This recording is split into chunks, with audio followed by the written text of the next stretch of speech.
السلام علیکم، کیسے ہیں آپ؟ ٹھیک ہے؟ اگر ویڈیوز اچھی لگے تو پلیز سبسکرائب کر دیا کریں۔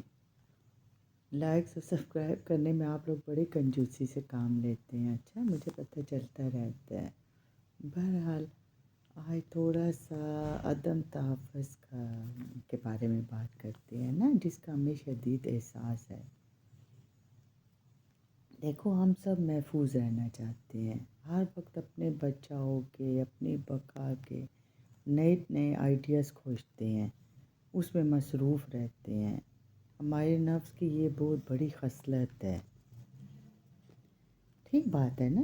چوٹ لگنے کا ڈر، ماں باپ سے بچھڑ جانے کا ڈر، امتحان میں ناکامی، کاروبار میں خسارہ، صحت کی خرابی، مالی مشکلات، اپنی ناکامی کا خوف، بیوی بچوں کے مستقبل کے اندیشے، مال و دولت کے چھن جانے کا خوف۔ ہم ان سارے باتوں کی وجہ سے عدم تحفظ کا شکار رہتے ہیں ساری عمر، اور اپنی عمر ایسے ہی ضائع کر دیتے ہیں ان فضول کاموں میں۔ یہ عدم تحفظ کا احساس ہے جو انسان کے نفس کے پور پور میں سمایا ہوا ہے۔ انسان خود کو ہر قیمت پر دوسروں سے محفوظ، سربلند اور طاقتور دیکھنا چاہتا ہے۔ وہ سمجھتا ہے اسی میں اس کا تحفظ ہے۔ حالانکہ اللہ تعالیٰ کے قرب میں داخل بندوں سے ملا جائے تو دیکھا جا سکتا ہے، آپ لوگوں نے بھی دیکھا ہوگا، ہر چیز سے بے نیاز ہوتے ہیں، اپنے حال میں مطمئن ہوتے ہیں، اپنے ماضی کو بھول کر سب کچھ اللہ کے سپرد کر دیتے ہیں۔ جو ہے، جس حالت میں ہے، وہ اس پر خوش ہے۔ اسی لیے انہیں دیکھو اطمینان قلب بھی حاصل ہوتا ہے، بڑی خوبصورت زندگی جیتے ہوئے نظر آتے ہیں۔ وہ اضطراب سے کوسوں دور ہوتے ہیں، بے چینی سے ناشنا ہوتے ہیں، بس اللہ تعالیٰ کی رضا میں راضی رہتے ہیں۔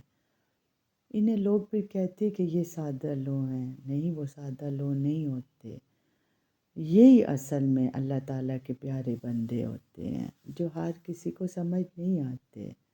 یہ اللہ تعالیٰ کے وہ مخلص بندے ہوتے ہیں جن پر شیطان کا کوئی بس نہیں چلتا۔ جب انسان کو بلند نظر عطا ہوتی ہے، وہ جان لیتا ہے کہ یہ خوف محض ایک فریب ہے۔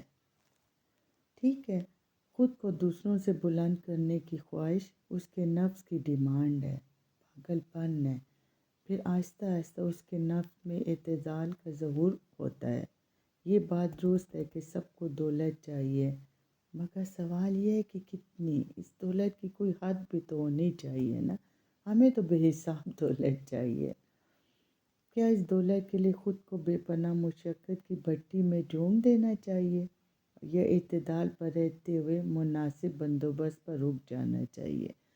یہ تو ہر ایک کے سوچنے کی بات ہے، اپنے ذہن میں سوچنا چاہیے سب کو۔ حضور اکرم صلی اللہ علیہ وسلم نے فرمایا، اے لوگو، اعتدال اختیار کرو، اگر یہ نہ ہو سکے تو اس کے قریب تر رہو۔ صحیح مسلم کی حدیث ہے۔ نہ تو دور حاضر کی کسی مسلمان میں یہ ہمت باقی ہے کہ وہ رسول اکرم صلی اللہ علیہ وسلم کے اسوہ حسنہ پر 100% کاربند ہو جائے، اور نہ ہی یہ آج کل کے دور میں ممکن ہے کہ اس قدر کمال حاصل ہو کہ زندگی اسوہ حسنہ پر مکمل اور سختی سے کاربند کی جا سکے۔ لیکن کوشش تو کی جا سکتی ہے نا، فالو تو انسان کر سکتا ہے نا ان باتوں کو۔ ایسے ذہن کو بڑھاپا نہیں ہوتا، مطلب ایسے ذہن ہمیشہ فریش رہتے ہیں، جوان رہتے ہیں۔ اللہ تعالیٰ اپنے دوستوں کی عقل کبھی ضائع نہیں کرتا، ساری زندگی عزت اور وقار سے اس کے دوست جیتے ہیں۔ اگر ان پہ آزمائش بھی آئے تو وہ بڑی آسانی سے اسے نکل جاتے ہیں، اس آزمائش کو جھیل جاتے ہیں اللہ کی رضا سمجھ کے۔ تو اگر ہم ان باتوں کا خیال کریں تو زندگی بڑی آسان ہو جائے، پھر ہم عدم تحفظ کے شکار ہی نہ ہم کہیں بس اللہ ہے نا، سب کچھ اس پہ چھوڑ دیتا، ہم کہیں وہ ہمارے لیے بہتر ہی کرے گا۔ دیکھو، وہ ہمیں وہ دے گا جو ہمارے لیے بہتر ہے، ہمیں وہ چیز کبھی نہیں دے گا جو ہمارے لیے بہتر نہیں ہے۔ جب اس بات پہ یقین آ جائے نا بندے کو، تو زندگی بڑی پرسکون ہوتی ہے، دل میں ایک سکون ہوتا ہے۔ کسی چیز کی پرواہ نہیں رہتی، کسی کی باتوں کی پرواہ نہیں رہتی، بس یہ ہے کہ اپنے آپ کو اس بات پہ قابو کر لیں، ٹھیک؟ اپنی دعاؤں میں یاد رکھیں پلیز۔